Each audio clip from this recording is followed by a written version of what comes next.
Seguramente en más de una ocasión te has encontrado en lugares donde se discute sobre la fe, se discute sobre la Biblia y te quedas sin palabras, te quedas con el deseo de decir, ¿y en dónde puedo informarme? ¿En dónde puedo aprender más acerca de ello? Te invito al programa ¿Cuál es la verdad?, en la cual vas a encontrar un espacio de aprendizaje, de crecimiento y sobre todo de un amor más profundo por tu iglesia y por el Señor Jesucristo. Aunque no es de origen paulino necesariamente, tiene elementos paulinos en la última parte y sobre todo algunos elementos en los cuales hay algunas coincidencias que hicieron suponer en un inicio que la carta era de San Pablo. El autor, como dije yo, solo Dios lo sabe. Los destinatarios es muy vago también, porque como es un sermón, no hay este encuadramiento en una situación concreta. En el sermón normalmente la persona no pone no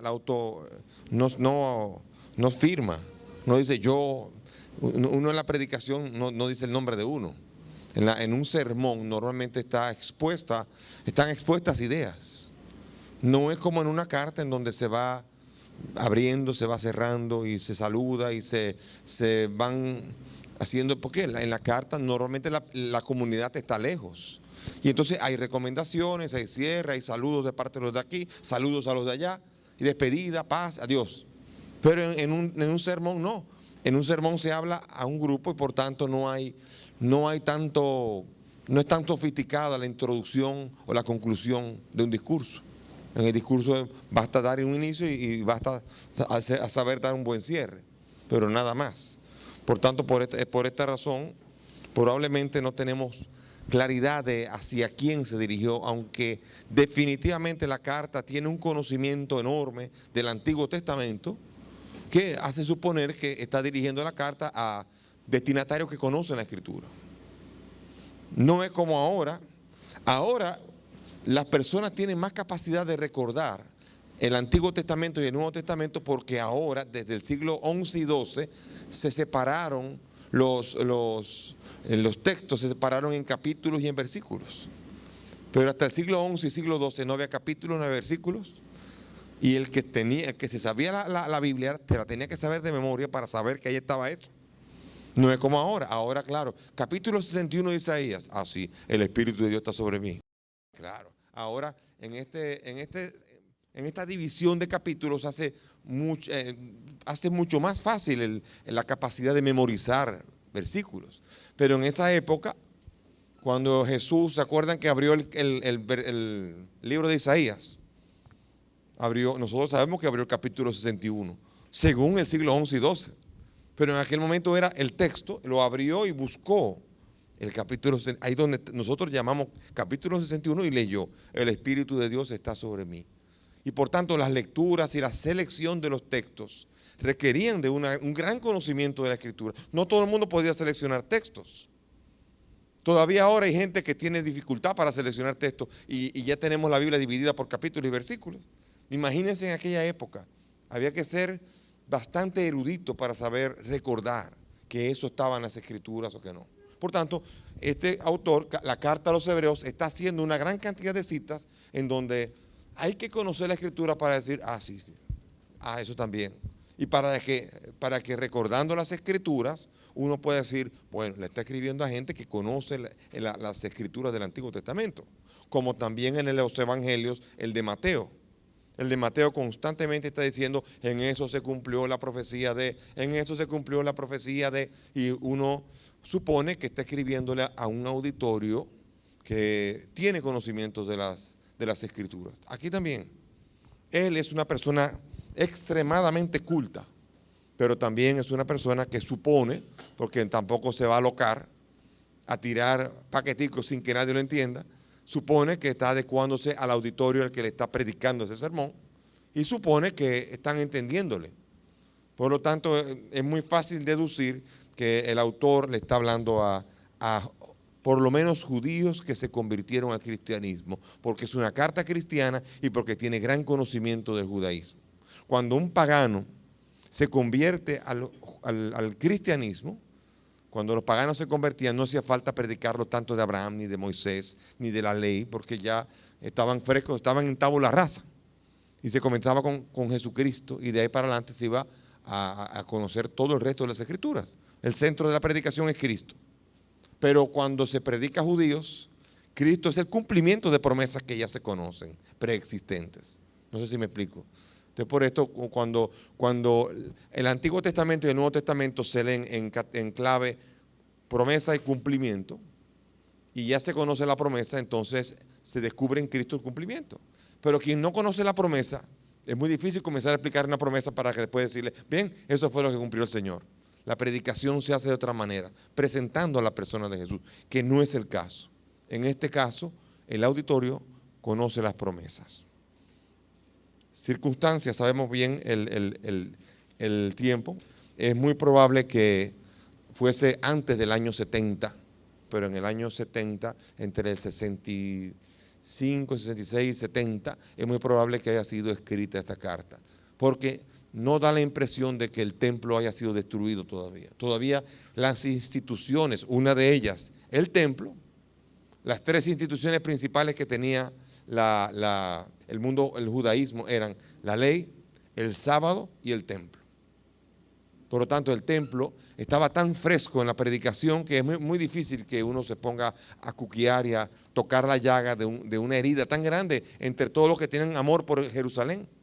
Porque hasta los judíos que se convirtieron al cristianismo les debió doler mucho la caída de Jerusalén.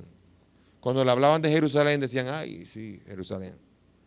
Independientemente de que se hubiesen convertido. Yo creo que cualquiera de nosotros, que aquí todos somos cristianos, si bombardeasen Jerusalén, yo creo que uno se sentiría adolorido, ¿verdad? Y uno no es judío, pero Jerusalén definitivamente tiene mucho que ver con nosotros. Tiene mucho que ver. Por lo tanto, la destrucción del templo, y nunca fuimos judíos nosotros, ninguno de los que está aquí ha sido judío nunca. Por tanto, quien tiene un antecedente judío, tiene algún dolor y ahí no se nota herida, dolor todavía. Por lo tanto, se supone que es antes del año 70. Entonces, lo que sería el esquema, que tiene un sermón con 5 grandes temas. El sermón no pretende ser el estilo de carta. Normalmente un sermón se elabora de una manera diferente. Un sermón es para pensar en predicarlo. Una carta está escrita para ser leída. Son 2 estilos diferentes de presentar un mensaje.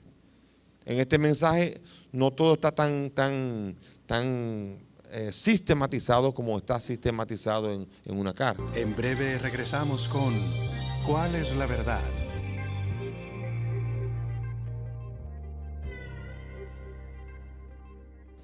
Entonces comenzaríamos con el capítulo 1, la introducción.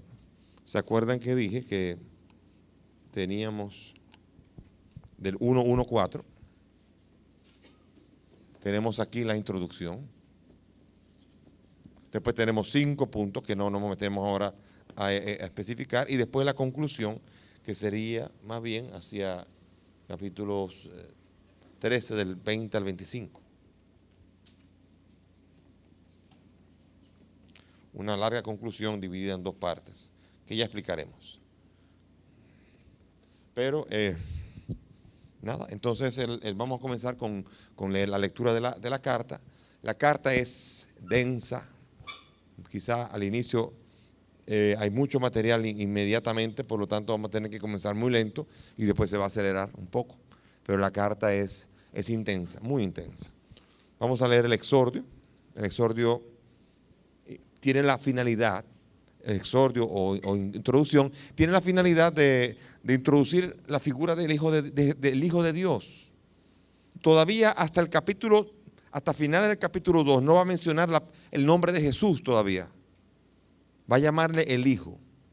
Es una manera solemne de resaltar, como lo hizo también Juan, ¿se acuerdan? Que no le llamaba Jesús, le llamaba el verbo, la palabra. Y la palabra estaba con Dios. Y uno dice, ¿pero quién es esa palabra? Todo el mundo sabe que es Jesús, pero le está haciendo una introducción solemne para poder caer en la cuenta que esa es la palabra hecha carne, Jesús. Y ahora también el Hijo de Dios, porque tendrá una finalidad, el inicial, el exordio, de comenzar resaltando claramente que Jesús es superior a los ángeles. Por lo tanto, se le debe un tributo diferente, se le debe una veneración y una adoración diferente, y por lo tanto su culto y sobre todo su ministerio es completamente superior al que los ángeles entregaron, por menos los ángeles se entregaron en el Antiguo Testamento. Comenzamos entonces leyendo, dice así: muchas veces y de muchos modos habló Dios en el pasado a nuestros padres por medio de los profetas. En estos últimos tiempos nos ha hablado por medio del Hijo. Vamos a quedarnos ahí un momentito. Todo este prólogo, además, si usted busca en la liturgia, ese es el texto de la segunda lectura del libro del día de Navidad. El texto este que es el prólogo de la carta a los Hebreos. Dios habló de muchas maneras. Dios ha hablado en el pasado. Ha hablado. Ya que Dios haya hablado es importante y es lo más importante de todo. Imagínense que Dios no hubiese hablado. ¿Qué sería de la humanidad? Porque hablar significa revelarse, manifestarse, revelar quién es. Dios es el que tiene la iniciativa. Y Dios estuvo hablando constantemente en el pasado. Y está dividido en dos partes esto. Una primera parte por medio de los profetas, que aquí los profetas significan toda la historia junta, desde Abraham, que también en algunos momentos se considera profeta, Moisés, y todos los profetas propiamente hablando, todos los que fueron instrumentos de la voz de Dios, los pone todos juntos. Todos juntos. Primero, los profetas, o sea, todos los que hablaron de parte de Dios.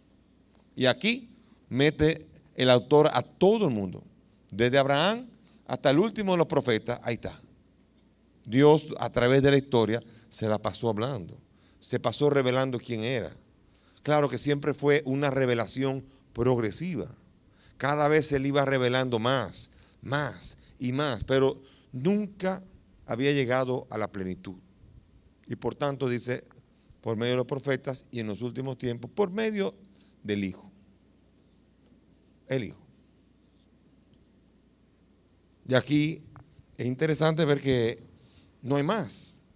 Cristo aquí, o el Hijo, es el final, es la palabra definitiva. Aquí, de repente, el autor comienza poniendo la revelación de Dios como en movimiento, y de repente se frena en Jesucristo, ya no hay nada más que decir. Cristo es la palabra definitiva del Padre. Ya no hay nada más que decir. Acuérdense en la predicación de Pedro en Pentecostés. No hay otro nombre dado a los hombres bajo el cual podamos ser salvados sino el nombre de Jesucristo. Un nombre. Nombre que vamos a hablar de esto muy importante. Pero no hay otro nombre, no hay nada. Dios habló a través de Moisés. A Moisés le habló a través de una tormenta. Éxodo 19:19. Sin embargo, si le habló a Moisés a través de una tormenta, también le habló a Samuel, a Elías, a través de una brisa suave. Si de Primera de Reyes 19:12, y así una y otra y otra y otra. En Cristo ahora se dice todo. Todo lo que se prometió a través de los profetas en Cristo encuentra cumplimiento. Por tanto, todos los portavoces anteriores eran siervos. Todos los portadores anteriores eran servidores de la palabra de Dios. Eran mandados. Y acuérdense que hay una diferencia entre siervo y amigo. Jesús mismo le dice, ya no le llamo siervos sino amigos. ¿Cuál es la diferencia entre siervo y amigo? Lo he dicho siempre, intimidad. Intimidad. El siervo y el hijo el amigo hacen lo que le diga el amigo o el amo.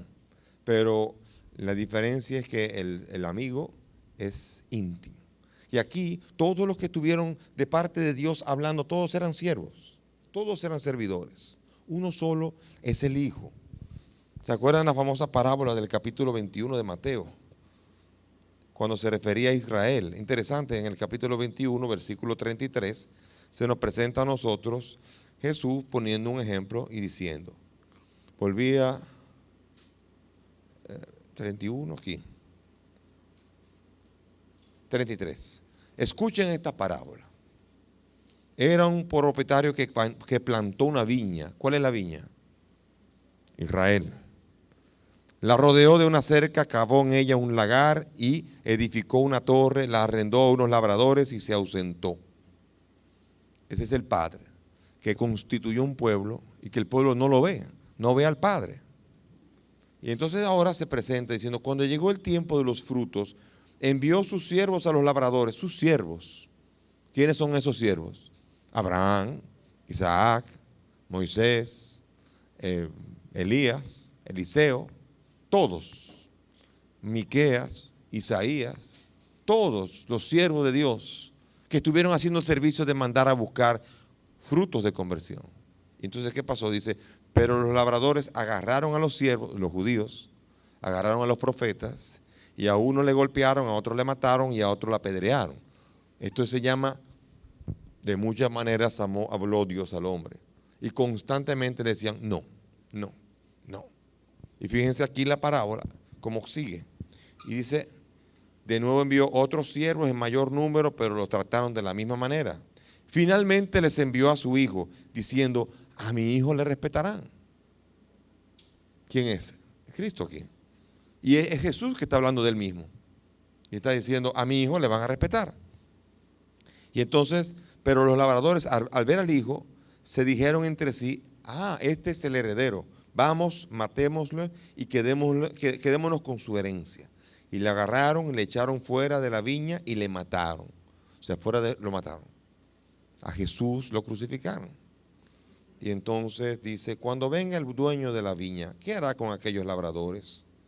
Y le dijeron, a estos miserables les dará una muerte miserable y arrendará la viña a otros labradores que le paguen los frutos a su tiempo. ¿Quiénes son los nuevos labradores? La iglesia de Cristo. Jesús está hablando de la iglesia, pero vino a hablar de un modo definitivo el Hijo. Ya hubo muchas maneras, muchos siervos, y ahora ya Dios habló de un modo definitivo a través del Hijo de la herencia. En breve regresamos con ¿Cuál es la verdad?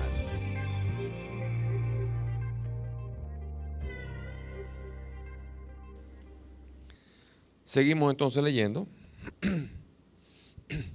El Hijo a quien instituyó heredero de todo, por quien también hizo los mundos, el cual siendo resplandor de su gloria, impronta de su sustancia, y el que sostiene todo con su palabra poderosa, después de llevar a cabo la purificación de los pecados, se sentó a la diestra de la majestad en las alturas.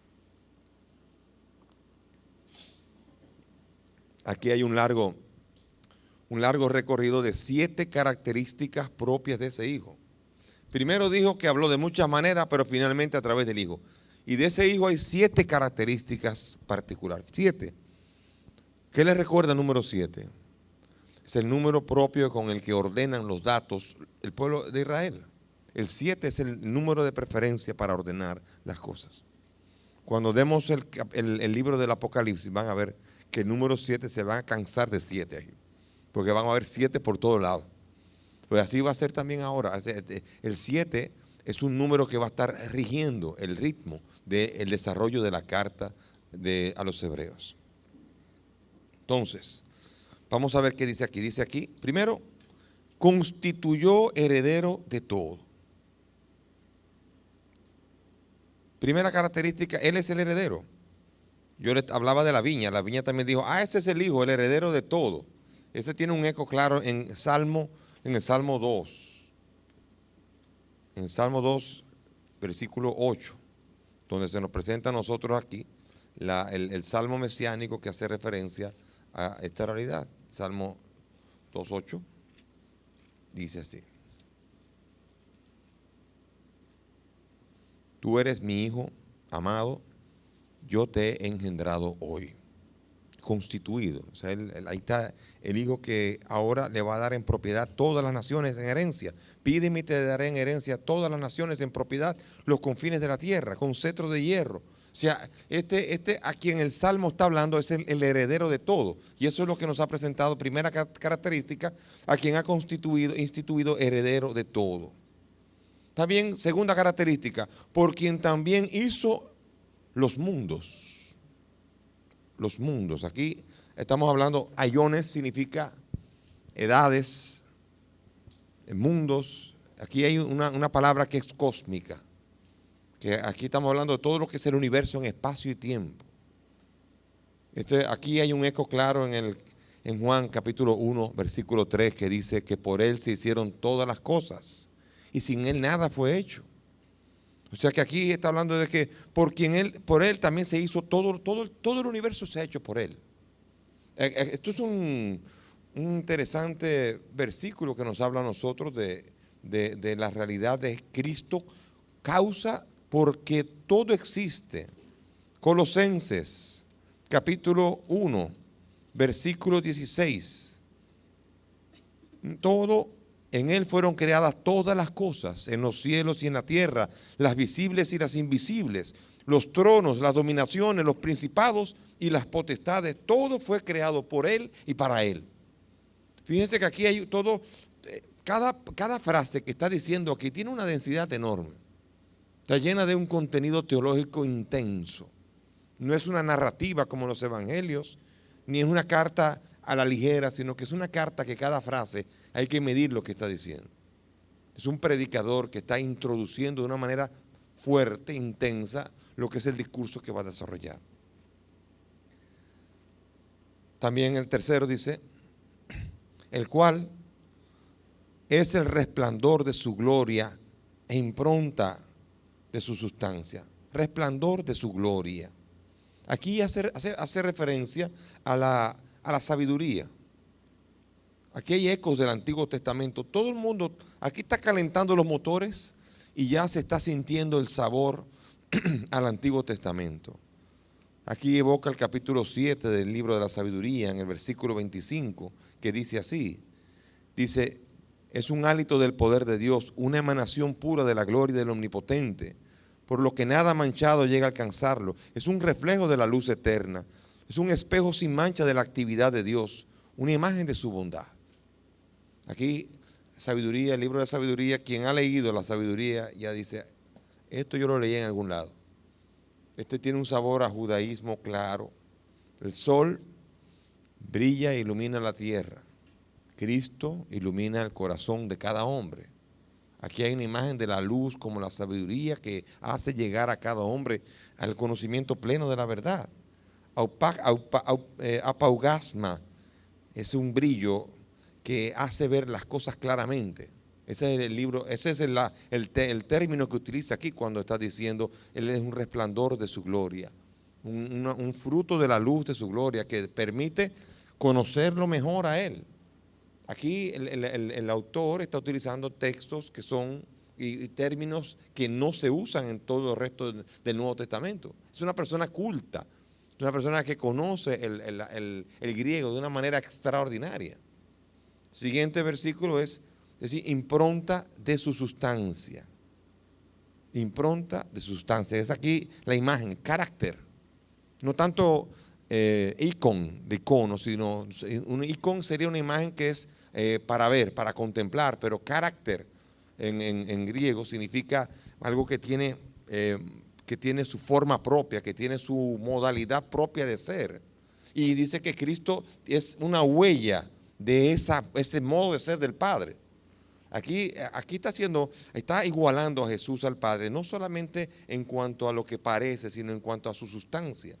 La sustancia de Jesús, del Hijo, es la misma sustancia del Padre. Seguimos todavía la quinta. Él sostiene todo con su palabra poderosa.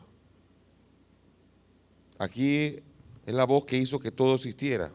Volvemos otra vez a la carta a los Colosenses. Es curioso porque aquí ya en el año 60 estamos viendo una imagen, una cristología ya más elaborada. En los primeros años, Cristo era el Señor, el que acaba de ascender a los cielos, el que acaba de mandar al Espíritu Santo. Eso que ustedes ven, nosotros el próximo domingo de Pentecostés vamos a estar viendo nosotros eso que el Espíritu que se ha derramado, eso es que Él ha resucitado. Todavía la proclamación de Cristo era Cristo resucitado. Pero ya 30 años después, ya se llega a la comprensión de que todo existe porque Cristo es la causa para que todo exista. Y dice la carta a los Colosenses, Él es imagen de Cristo. Él existe con anterioridad a todo y todo tiene en Él su consistencia. O sea, todo subsiste en Él. Él es causa para que todo se mantenga. Interesante ver el señorío que se va descubriendo de Cristo. La predicación en pocos años fue cambiando rápidamente, porque la comprensión de quién era Jesús fue evolucionando rapidísimamente. De Jesús es el Señor, que fue la primera predicación, constituido Señor porque ascendió, lo vimos nosotros, y Él ahora está allá arriba y Él es Señor, y está sentado a la derecha del Padre, primera predicación. Pero ya cuando hablamos de que Jesús es por quien todo fue hecho, ya estamos, hay un San Juan, o hay un autor de la carta a los hebreos aquí que está diciendo, que está entendiendo que Jesús es no solamente vino como hombre, sino Él es el verbo que existe desde el principio, y no solamente esto, sino antes del universo existe y todo el universo existió por Él. Todo esto se va comprendiendo poco a poco. Y nosotros ya, después de 2000 años, la comprensión de Cristo va más lenta. Ya después de 2000 años, la capacidad de aumentar el conocimiento de Cristo nos va ayudando el Espíritu Santo, pero no va tan rápido como en los primeros años. En los primeros años cada descubrimiento era un concepto de Cristo que variaba más, evolucionaba más todavía. Cada vez íbamos descubriendo más la grandeza de lo que era el misterio de Cristo Jesús. Y ahora aquí se nos presenta como nada más y nada menos que aquel que sostiene todo con su palabra poderosa. Todo lo sostiene, todo se sostiene en Él. Parece aquí como un atlas. El atlas tiene el mundo entero agarrado en el hombro, sosteniéndolo. Así es presentado Jesús. Todo el universo, todo el mundo se mantiene porque es Cristo que sostiene todo. Y esto es extraordinario. La glorificación de Cristo llega a un punto tal que la gloria lo llena todo. Y los discípulos van descubriéndolo con el tiempo, que la gloria de Cristo no solamente se fue para arriba, sino plenificó, llenó el universo. Y después se descubre que todo tiene huella de Él, ya existía y en Él se hizo todo. Y yo también. Y por esto ahora Jesús lo entendemos mejor desde esa óptica de que es igual que el Padre. Porque todo tiene consistencia en Él. Él es Dios. Lo vimos tan de cerca cuando se hizo hombre, cuando estuvo aquí, cuando murió, cuando se lo llevaron, se veía como muy hombre. Pero no se descubría cuán Dios era Él, cuán grandioso era Él. Y eso es lo que la cristología fue descubriendo con el paso del tiempo. Y después dice, llevó a cabo la purificación de los pecados. Interesante este punto, porque aquí comienza ya la primera dimensión de Jesucristo sacerdote. Si hay la primera función que tiene un sacerdote es la purificación de los pecados.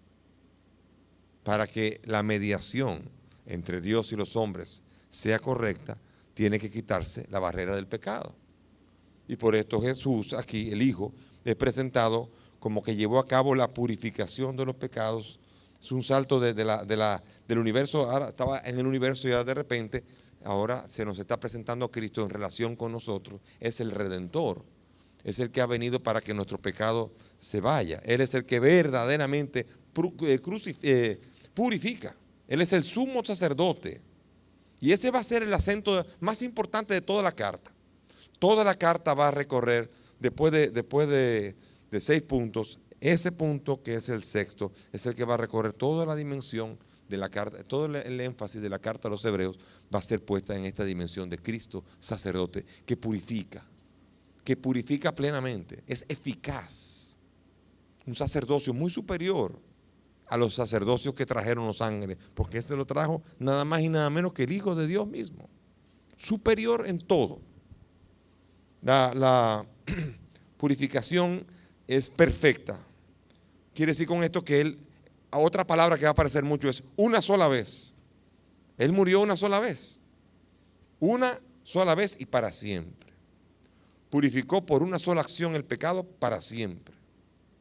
Ahora nosotros podemos beneficiarnos de esa acción de Él. Es muy importante porque nosotros, muchas personas se confunden cuando dice que la misa, la Eucaristía, es el sacramento del sacrificio incruento de Cristo. La gente dice, bueno, pero no sufre, pero vuelve a morir. No, no vuelve a morir. Hebreos 9:27 va a decir, porque está establecido que el hombre muera una sola vez. Y después de esto el juicio. Y Cristo murió una sola vez y con ese único sacrificio definitivo es perfecto. Si no fuera perfecto, él tendría que estar muriendo constantemente. Que esa es la característica de los sacrificios del Antiguo Testamento. Cada año había que volver a meterle al animalito ese todos los pecados de la gente. Había un rito, el de la purificación, por el cual había un animalito ahí que lo llevaban al desierto, pero antes del desierto se le metían los pecados de todo el mundo al pobre animal y el animal se iba para allá y entonces así el pueblo de Dios se sentía que había sido purificado. Pero los pecados volvían y volvía todo. Y cada año otra vez y cada animalito nuevo. Porque ya, quién sabe dónde andaba aquel. Otra vez, otro animalito. Otra vez, otro sacrificio. Porque eran sacrificios imperfectos. No completaban, no llevaban a plenitud la redención y el perdón de los pecados. Este sí. Y Cristo ahora viene en su dimensión de sacerdote. Él es la ofrenda. Él es el sacerdote y Él es la ofrenda. Y eso es lo que lo hace perfecto. Que Él mismo garantiza, que Él mismo se ofrece para que su sacerdocio sea perfecto y sea eficaz. La purificación entonces es única, definitiva, no hay otra más y es perfecta. Con medio del sacrificio en la cruz, de llevar a cabo la purificación de los pecados. Y por último, el séptimo, se sentó a la derecha de la majestad en las alturas. Esa introducción son 7 características de Cristo, intensas. Sentado a la derecha de Dios. Tú eres mi hijo. Dice aquí, se sentó en la majestad de las alturas. Salmo 110, siéntate a mi derecha y haré de tus pies, o sea, de tu 110, vamos a ver aquí, lo que dice el Salmo 110.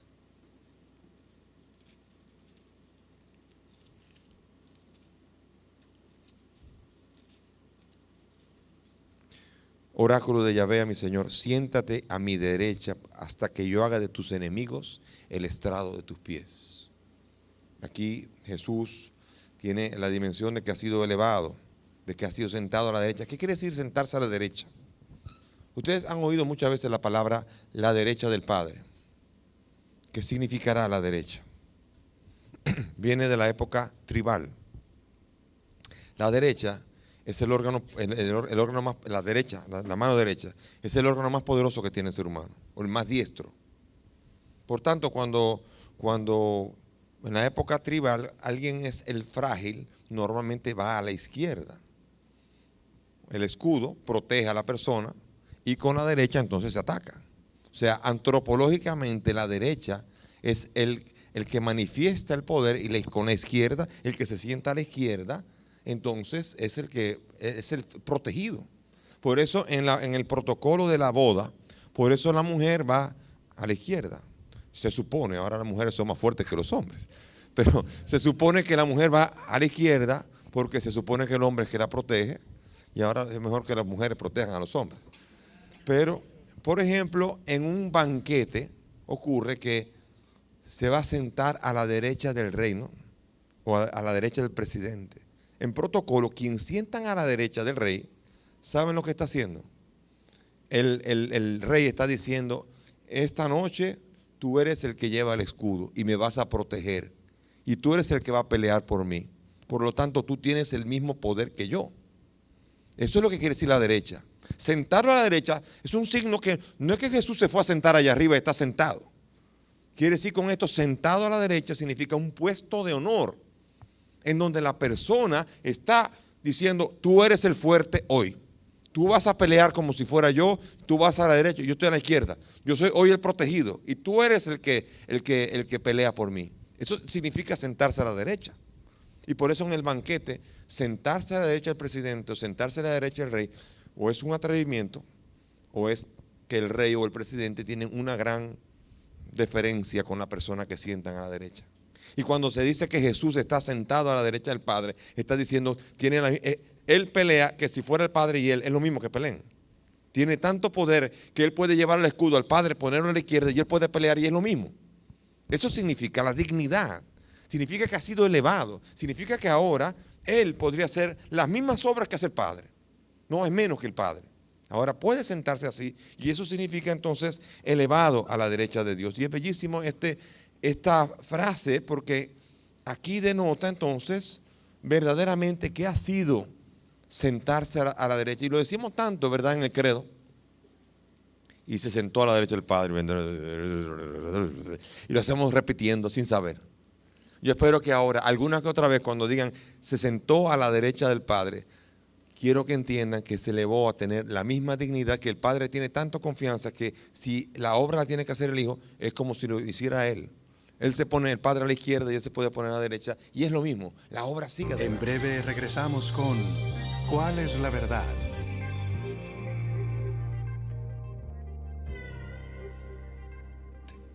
Y esto es una palabra muy antropológica que tiene una belleza. Y que por eso es que en los evangelios Jesús fue considerado blasfemo cuando habló de esto. ¿Se acuerdan que dice en Lucas 22:69 y tanto en Marcos y en Mateo? El sumo sacerdote le preguntó a Jesús, por fin, dinos, ¿eres tú el Hijo de Dios? Y él dijo, sí, lo soy. Y veréis al Hijo de Dios sentado a la derecha del Padre y sus ángeles venir y venir. Y allí fue donde, espérase, a la derecha del Padre. Igual que el Padre se rasgó las vestiduras y por eso fue que entonces dijo, ¿qué necesidad tenemos de más testigos? Han oído la blasfemia. Se rasgó las vestiduras y allí fue cuando planearon matarlo.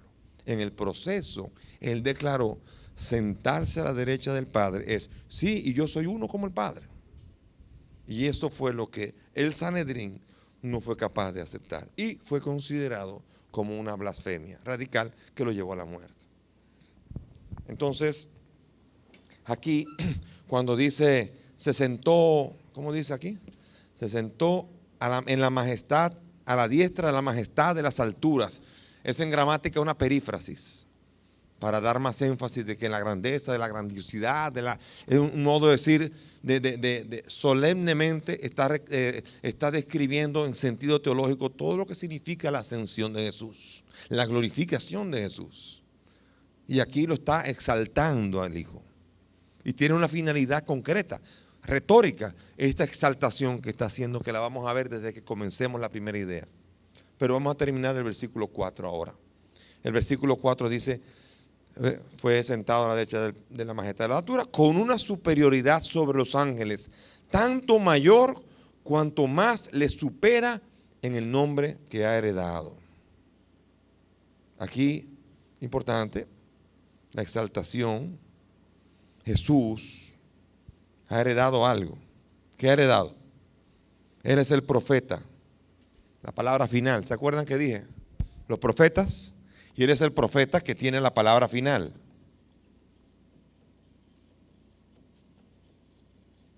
Él es el sacerdote que purifica de los pecados.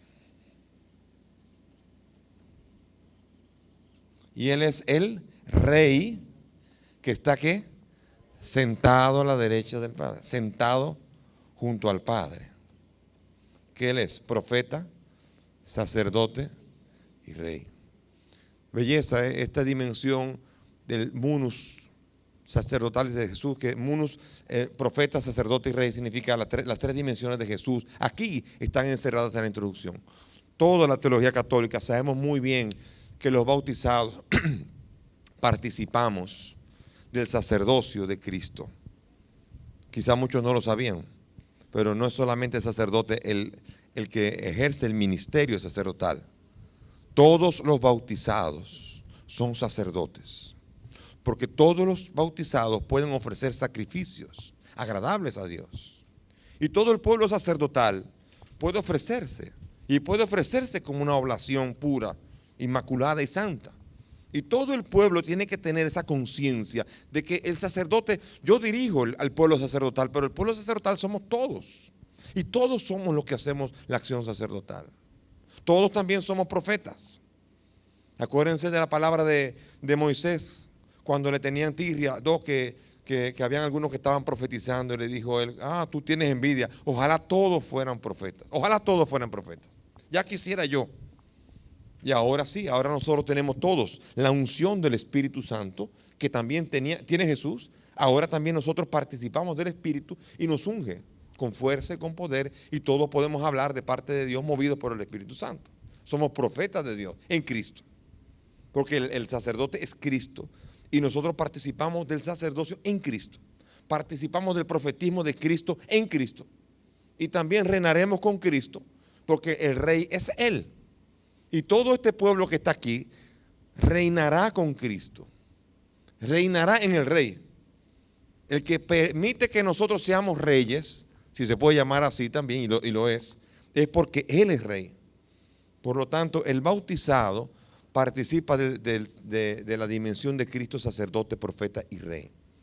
Y eso es una dimensión muy bonita, que tenemos que ir profundizando sobre. Yo sé que es un poco complicado, no sé si me están siguiendo, pero es una dimensión muy importante que tenemos que entender, porque si bien es cierto que es grandioso lo que tiene Cristo, no es menos cierto que todo lo que tiene Cristo quiere que también nosotros lo tengamos. Y también nosotros podemos ser sacerdotes en Cristo, profetas en Cristo, reyes en Cristo, intercesores en Cristo.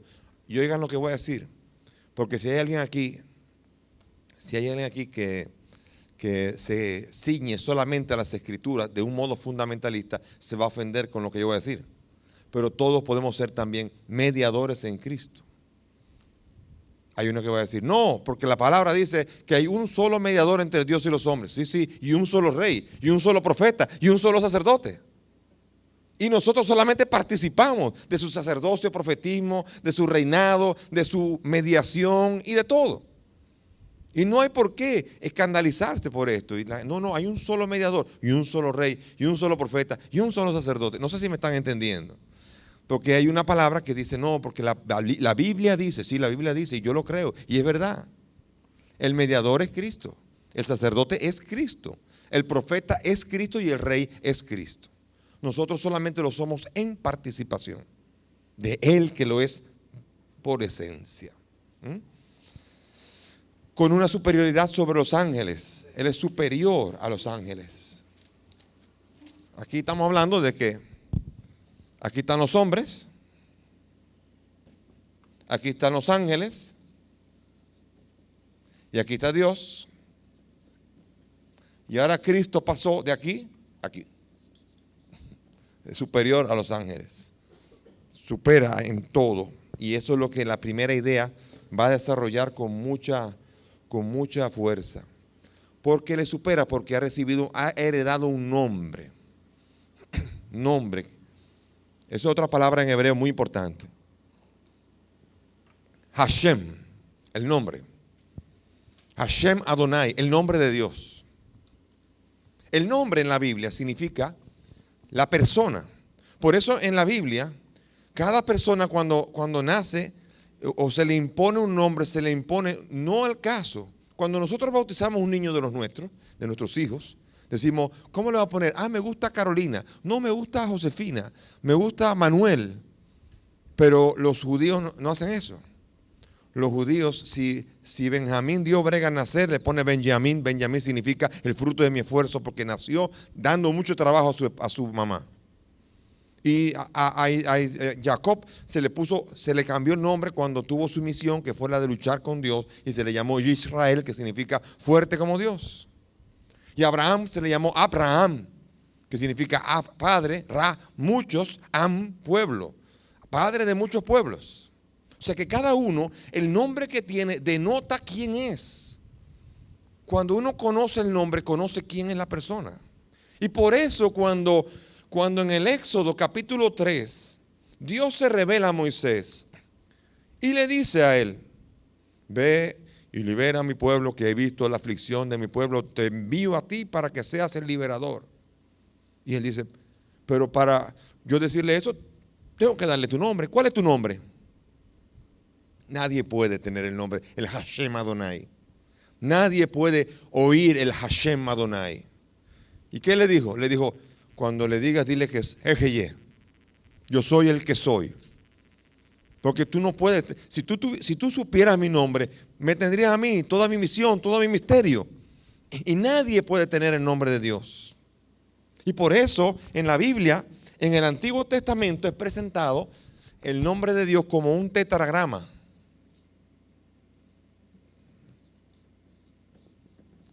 Que significa YHWH, que llamamos Yahvé, porque ya esa es la preposición que indica aleluya, alabemos a Yahvé, pero no se pronunciaba Yahvé. Y ahora no tenemos esa mente, nosotros podemos decirle Jesucristo, pero sabemos muy bien que su dimensión supera mucho el nombre. Pero en la época de los judíos no se podía decir el nombre. Por eso cuando él dijo, ha heredado, es muy superior, tanto mayor le supera en el nombre que ha heredado. Que significa en la misión que tiene. Que significa en la dimensión en la que se encuentra. ¿Cuál? De gloria. Ese nombre que ha heredado es superior al de los ángeles, porque ahora ha sido sentado, ¿dónde? A la derecha de Dios. Quiere decir, a la misma dignidad nadie puede alcanzar y comprender toda la dimensión. Por lo tanto, el nombre de Jesucristo podemos llamarle Jesús Cristos, pero Él es más que eso. Y algunos dicen la palabra, sí, pero es más que eso. El verbo, más que eso. El buen pastor, más que eso. La puerta, más que eso. El pan de vida, etcétera, más que eso. Todos esos son aproximaciones a la inmensidad de la belleza del misterio de Cristo. Porque si nosotros conociéramos de verdad toda la dimensión de Cristo, quedaríamos apabullados. Y la belleza aquí está en que nosotros decimos Jesús Cristo, pero sabemos que es mucho más de lo que nosotros podemos imaginar. El misterio de Cristo no se agota en nuestra limitación, en nuestra limitada mente. La misión de Cristo no se agota en nuestra limitada mente. La esencia de Cristo no se agota en nuestra limitada mente. Y eso es lo que lo hace bello. Eso es lo que lo hace grandioso.